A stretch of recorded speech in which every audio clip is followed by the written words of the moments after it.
Welcome back to the Glow Up Girl podcast. I'm Kyra. Thank you all for joining. All right, let's welcome Melissa to the show. Welcome, Melissa. Hi, thank you, Kyra. Great to be here. Awesome. Well, why don't we get started by having you tell the audience listening or watching who you are and what you do? My name is Melissa Harris, and I am a certified coach that helps people in the transformational process when they're coming out of a destabilizing life event. So it's my specialty area, or the area that really has me most passionate, is loss. And we know that loss happens to us in so many different ways in life. So generally, the people I work with are mostly coming out of loss of a loved one in the way of bereavement or divorce. Or sometimes lately, I've been having clients that the empty nesting in the retirement sector, and that sounds a little bit alternative, but it's amazing the kind of transition people go through once they become empty nesters or once we get into retirement. So that's the support. I lend support and empowerment for people as they walk through that portion of their transitional lives. And then from there, a lot of times they're kind of just forever changed by that experience. So a lot of times things are very different. It can be a very confusing time of life, or sometimes a rebirthing time of life, Yeah. So that's what I help people with. Awesome. I love that. So, Melissa, what inspired you to enter into this type of work? What inspired me was my own difficulty coming through a major life event. And I was shocked, appalled, leveled, kind of all of those little adjectives that you could throw in there to describe what I went through during that. And for me, it was the death of my parents.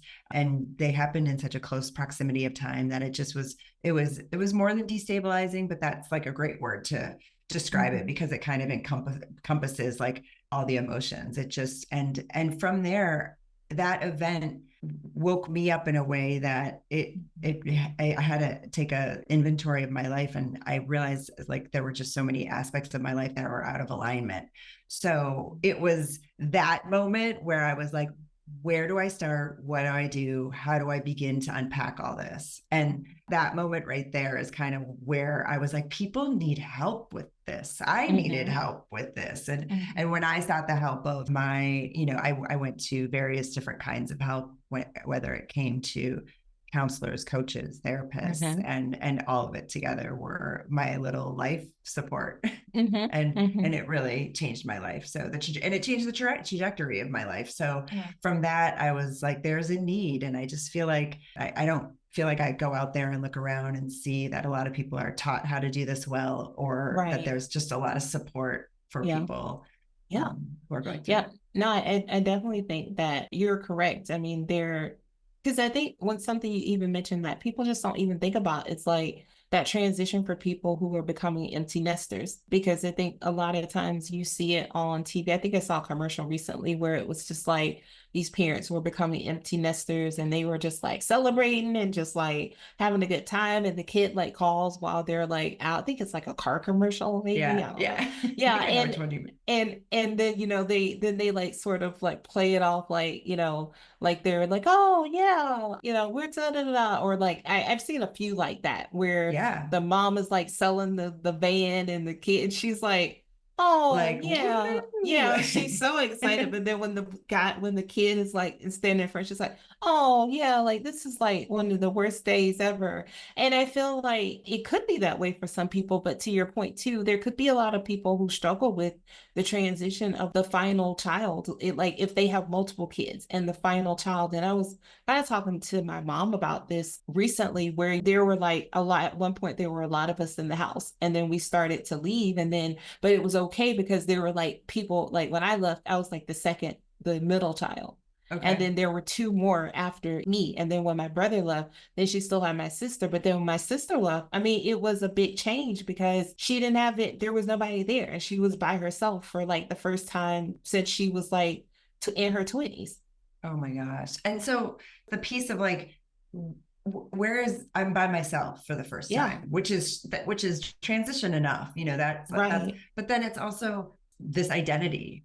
She's just had identity of maybe mom, and that's how she was walking through the world. And now she's like back to her, like, who am Yeah. I? And I think that's Yes. what people are like, what do I do now? Like, my whole Yes. world has been, Yeah. about my And children. And the work that you're doing, it's so needed because I even think about just for like within my family, like we lost my grandmother last year in 2023. And my aunt had been her primary caretaker. She was the caregiver. She was taking care of her. She was living with her.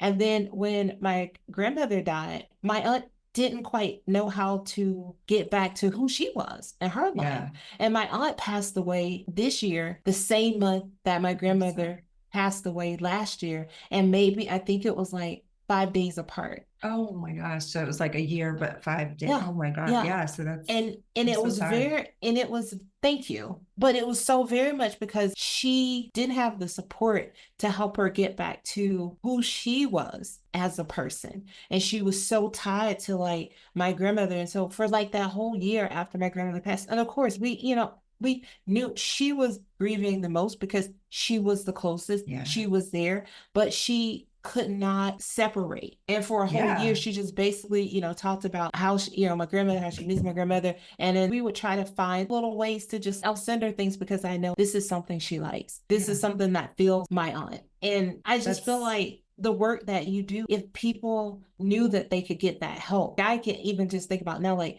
because I feel like she died of a broken heart. I feel like she died because she was lonely, because she couldn't get back to who she was as a person. And so she would rather just, she always talked about, like we're people of faith. So she always talked about like going to heaven and being reunited with my grandmother and my granddad. And so I think for her, she just let herself just go into that resolve of like, this is what it's going to be. Yeah.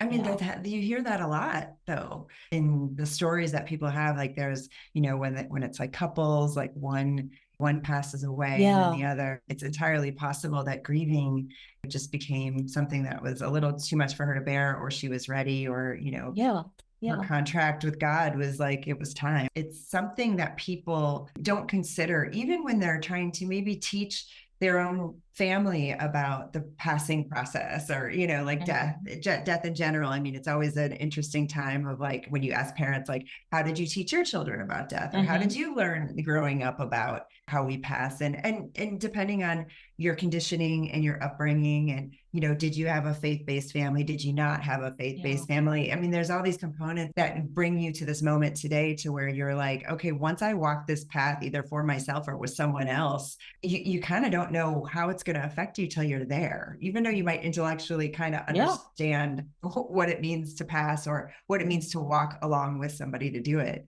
Once you're in it, it's like the cortisol in the body can kind of just take over, and you just become like, you go into the mode of caregiving or helping or fight or flight or fawn or. Right. Yeah. Do you have clients, Melissa, that maybe you work with in advance of situations, or they may be heading toward that transition, but they're like, oh, I want to go ahead and start preparing myself? I don't work with clients when it comes to bereavement. So when it comes to like they're preparing for bereavement, I don't work with clients like that. I generally send people like that who come, because people come knocking at my door, kind of inquiring about the same exact question you just asked. And I'll refer those clients or those candidates to more of a bereavement specialist, maybe a counselor, or maybe they're even at the door of a hospice specialist, when you're kind of, and you might have heard of the term death doulas. Have you ever heard that? Yeah. So, I think I have, those experts are really beautiful for people who themselves are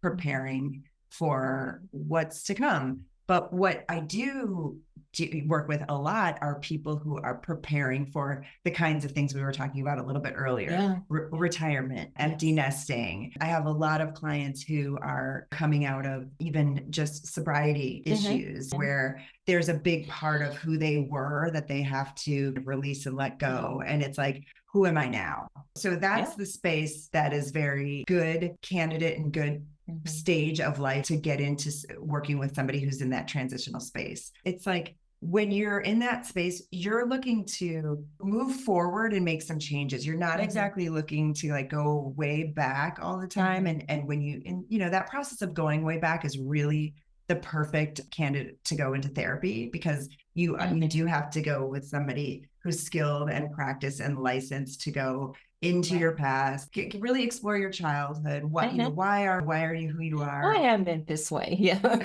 Yeah. Like what led up to this and why, but the work I'm working with people on is more about like, okay, this is what happened. Here's where you are today. Like something's different. You're different because of that event. And you're not sure why. And then it's like, okay, well, this is what the space we're going to live in. And we're going to process a lot of what has just happened to you. And we're going to figure out a path forward.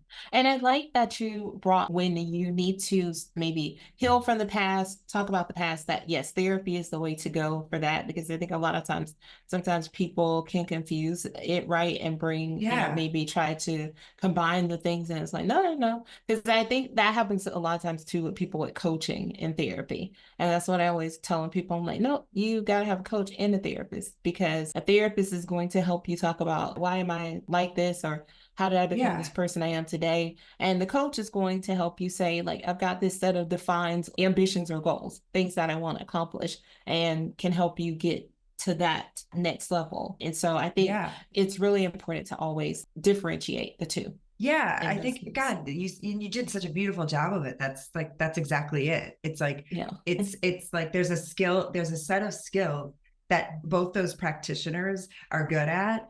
And it's like, and we all have to be like ethically and responsible and stay in our lanes. And so, right. It's like, So even when I'm with clients, a lot of times it's like the past will come up, of course, because as they're describing something that's going on with them, it's like, of course, there's like, well, gosh, when I was little, this happened, and it really plays into why I do what I do today. And, and that's fine. But when it starts to get into tricky material where it's like, ooh, this feels like an area you really need to explore more, then it's like the suggestion might come to be, go seek that with somebody who's a specialist in that way. But I think the beauty of it is coaching, but it's like, it's transitional empowerment. It's like the space of like, you have somebody who's been through it. They know exactly how you're feeling, and they know they can feel into what kind of processing you might be coming into session with. It's like, is this a day that we work on like some exploration of like some of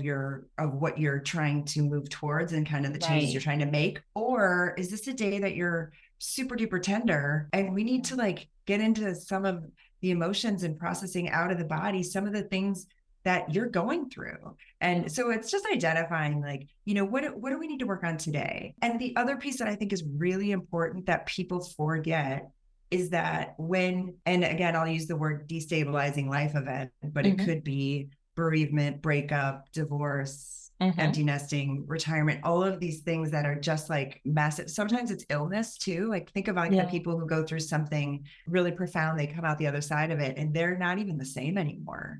When you've just come out of something that profound, destabilizing, it's really hard to be in your creativity, because I think you're so working with the different emotions and energies and quite frankly chemicals, that the cortisol that are going through your body, that it can kind of hijack your mind's ability and your heart's ability to really connect with what you want. So that's where it's so important and really, really helpful to have another practitioner on the other end of you to help you see some of the things that are lighting you up, pulling the energy out of you. I mean, if you've ever worked with any of these people before, it's like when I'm with my therapist or coach, I'm always in a state of, I can't see through the weeds. I just can't see through the trees. I'm running through the forest. I can't see. And they're like, all right, let's sit down. And they're able to help me get through. And what you realize about that process is that, oh, it's just because of the state that I'm in those moments, I'm not able to. Once that passes and I'm calmer and I'm just in a more strong, clear state, then you start to really plan out like, oh, now is the time to get creative. Like how is this going to look and how am I going to plan it out? And then you step by step create a path of how it gets you from A to Z. And then, it's a real process support structure. but you're coming into it tender. No, I like that. And I think, and that's needed, right? Because you have to have that place where you can say, this is the thing. And I like Yeah. that you said, like, I can't see through the weeds. I can't see through the trees. It's important for people to have a space, a safe space to be able to say that and, not be like chastised or ridiculed for saying that. But then once we work through these emotions, then, like you said, then you go into like a plan. Like, what are the next steps and how are we going to work through this? I love that. Yeah, it's amazing what that structure, once they can start to see a structure and a support. And then, of course, what comes with anything is whenever we're trying to make a big change or something that's really, wow, I think I'm going to really go for something that I maybe never had the chance to before, or I felt differently about. It's like, all sorts of things come into play. Like we get into imposter syndrome and inner critics and all these things. And so, that's where also working with somebody to be like, wait, no, this is a day. You're having a moment. You're having a day where it's like that voice is a little too loud. It's not real. That's not the truth of who you are. And, that, and having that person, and that's where like kind of the coaching piece comes in. So I think it's like, it's hard to call the role a coach because it kind of encompasses coaching as an aspect of trying to like really champion someone along when they get a little bit having a couple bad days. It's so much more. I think it's just getting that person to be empowered into their own abilities. And I agree.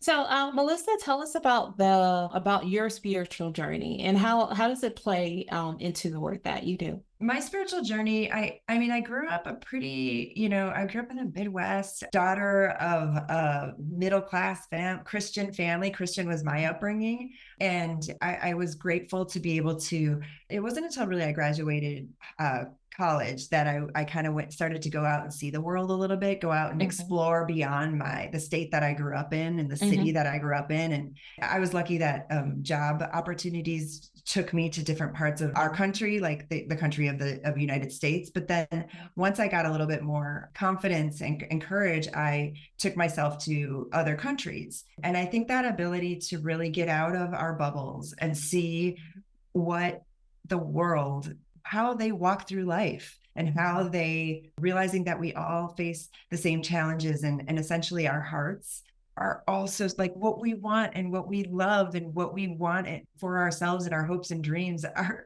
it's like the thread of the human experience is so similar. So I think the spiritual journey, it started with a home base of Christianity. But once I started to get out in the world, I really became curious about all religious backgrounds and became really just more spiritual and less organized religion. But that was like the educational, like sort of journey.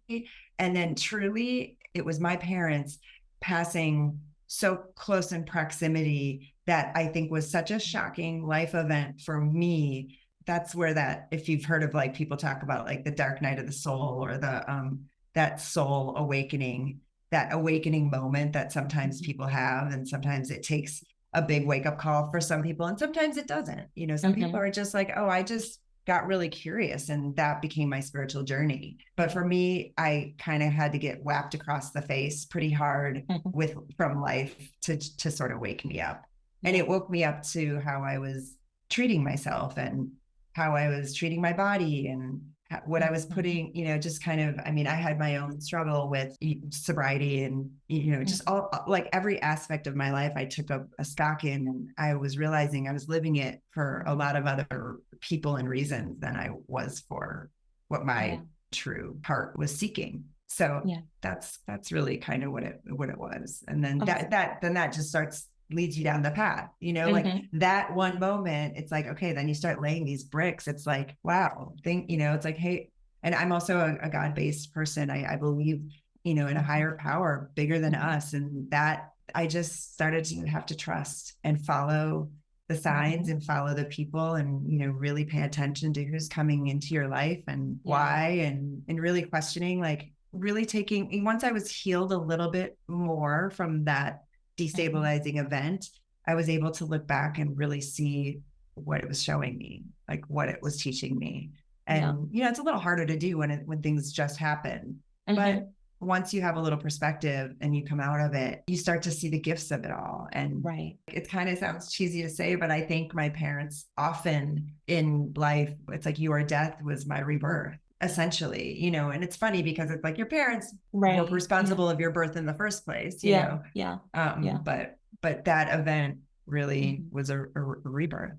Awesome. Okay, great. No, I love hearing that. I think that's very inspiring, what you just said. So, Melissa, how do you work with people? What type of programs do you offer, and how can people connect to you if they want to learn more? I work with people. I have a small practice that I have, so I work with people one-on-one, and then I love facilitating workshops. So I work with small organizations and larger organizations to come in and do workshops on various types of topics, anything from grief to empowerment to identifying those inner critics to sobriety and how to cope with getting through and finding who you are through something that is such an identity for you. Mm-hmm. So facilitating workshops is really what I do the most of, so people can find me either on my website, which my company's name is called wishbonewellness.com. And wishbone is spelled with a Y. So it's a little bit untraditional. It's WYSHBONE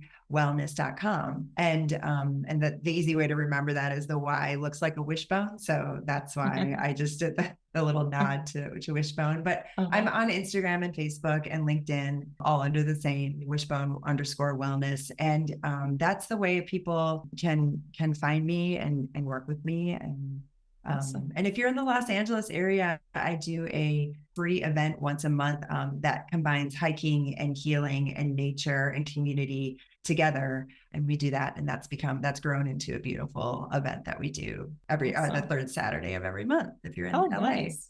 That sounds fun.